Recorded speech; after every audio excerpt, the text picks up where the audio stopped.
All right, it's time for another hieroglyph. So, what is this one, and how was it used in ancient Egyptian? That's what we'll get into in just a moment.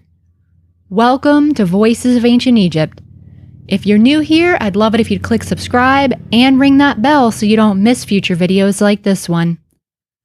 All right, so what is this one? Well, you could probably tell it looks like an animal ear. This is a cow's ear. It actually looks an awful lot like an actual cow's ear in this case. So how is this one used?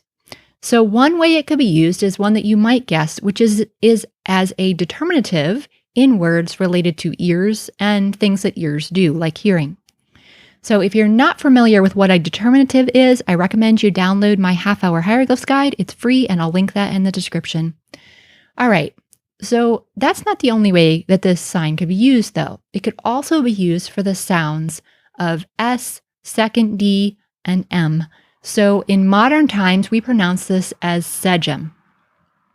Now, it could be used in a group of sort of related words, but the main word you're going to see it used in is the verb that means to hear.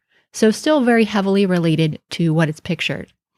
And one of the ways you'll see this a lot also in when you're reading about Egyptology and ancient Egypt and hieroglyphs is that Egyptologists actually use this verb, sDm, as their sort of standard paradigm verb for all different forms. So when we talk about different types of verbs in Egyptian, so for example, one that indicates action that's been completed in the past, we call that a sDm NF.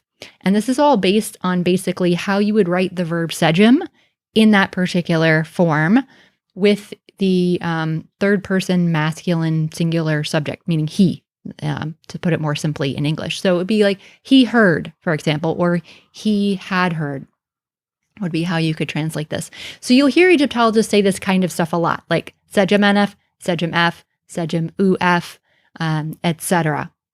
All right, I'll see you in the next video.